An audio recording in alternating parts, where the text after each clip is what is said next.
Insperity presents the Small Business Advocate Show with Jim Blasingame, brought to you by FedEx, CareerBuilder.com, and Palo Alto Software. This is a copyrighted production of Small Business Network, Inc., all rights reserved.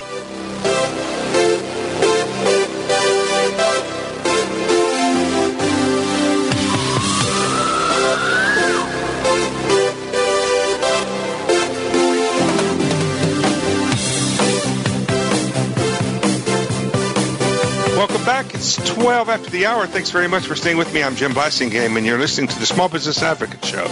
Thank you for being here. We're glad you are. I'm very glad that Bob Kustka is back on the show, ladies and gentlemen. Bob is a longtime member of our brain trust, the president of Fusion Factor, the creator of CareerBound. Did I say that right, Bob? CareerBound? CareerBound, Jim. That's your new project you're very excited about. He's one of the top management and especially HR experts that I know, and he's our good friend. Bob Kustka, welcome back to the show. Well, thanks, Jim. It's always good to be here. It's good to have you back. Bob, one of the things you want to talk about today is websites, and I was telling the audience before you got here about some research that I ran into a year or so ago that indicated that 50% of small business owners still don't have a website. And now, Bob, and as I said earlier, if 10 years ago you would have said 2000, you'd have said to me, you know, that we were going to be sitting here with this kind of a statistic, I would have said that's preposterous. That can't happen. But I would have been wrong, Bob, and the reason I say that is because I actually went out into the marketplace after that research came out, and I started asking small business owners a question I didn't think I'd ever have to ask them again, and that's, do you have a website? And my research, my anecdotal shopping around, looking around research, kind of fit with what this research showed, and that's that everybody didn't have a website. I don't understand that, Bob. Tell me, explain that to me. Well, Jim, I don't think that people understand that having a website is an important part of your overall business plan. Do you have a phone? Do you unlock your front door and let customers in? If you do that, you should have a website. That's right. Because there's 5 purposes to a website, and there may be more, but 5 in my mind. But the very simplest is validation. If I want to buy, I find out that this Blasingame company makes wonderful widgets. Yep. And I go on the internet, and there's no website for Blasingame widgets. I say, well, that's not a real company.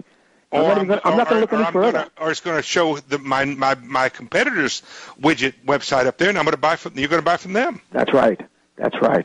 So the thing is, when you and I last spoke, Jim, we talked about how to launch a small business, and we talked about the marketing and the legal and all those other aspects. And if you remember, you said to me when you started out, it reminded you of a country and western song, I know what I was feeling, but what was I thinking? What was I thinking, exactly?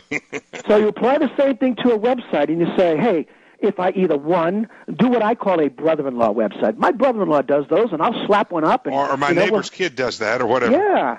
And you get something up that doesn't reflect what you are. So here's a couple of things that we went through, my partner and I. Can I stop you for a second, though, Bob?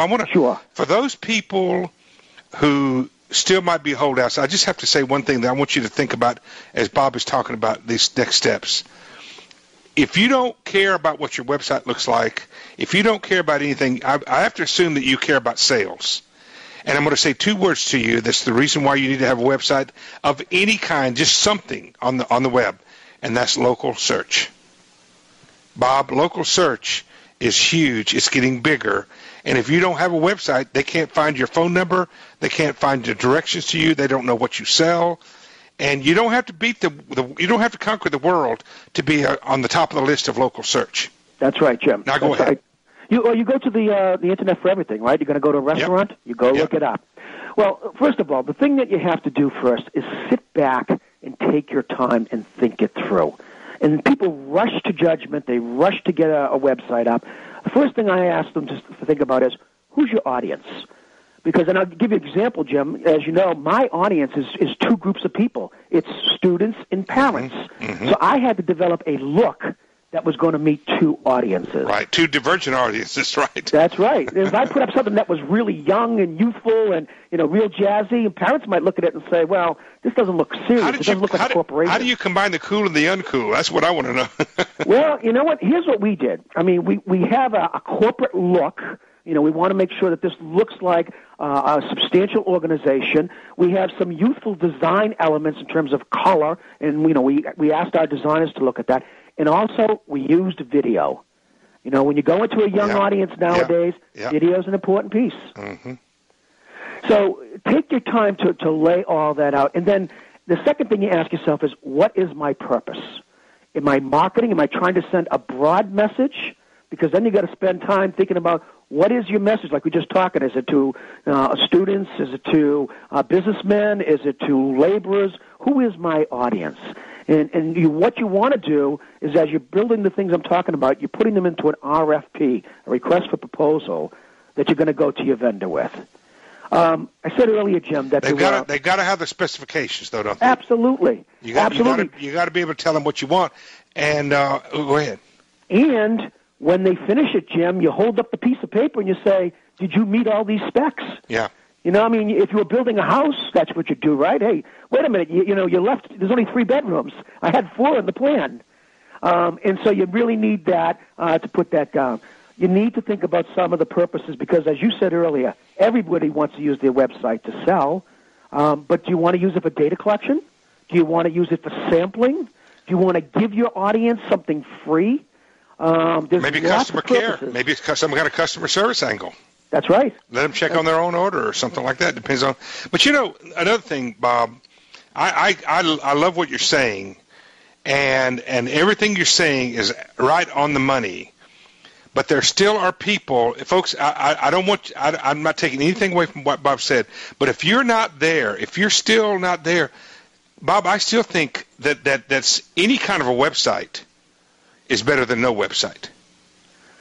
Now, because of the local search thing, I'm talking about for Main Street small business owners. I'm not taking anything away from what you're saying. I'm just saying that I remember when I got started, my first website was awful, but I was so proud of it I didn't know what to do. But now when I look back, I hope I never see what it looked like again because it was so bad. But it was 1997. And you know what? I would accept awful in 1997, Jim. Yeah. But if you went online today and saw awful. Now, my first website in 2001 was static. Yeah. Okay? It had no graphics. It was mostly content-driven. And I guess from your perspective, that was okay because they could find me and there was an address there and a phone number. Right. But today, you can develop a website with a vendor fairly inexpensively. And here's what I think. I think a lot of small business owners say, I want to put my money into this and I want to put my money into that, and they don't understand the value, the importance of having a website. Hold on to that thought, Bob. Give us the website before we go. It's getcareerbound.com. Getcareerbound.com. That's his new website, folks. His new business. Check it out when you get a chance. Bob Kustka and I will be right back. 20 after. Stay with us. Tell me a secret, tell me a lie, tell me the truth if you have to. Say what you see fit, but don't ask me why. Love never seems to lie.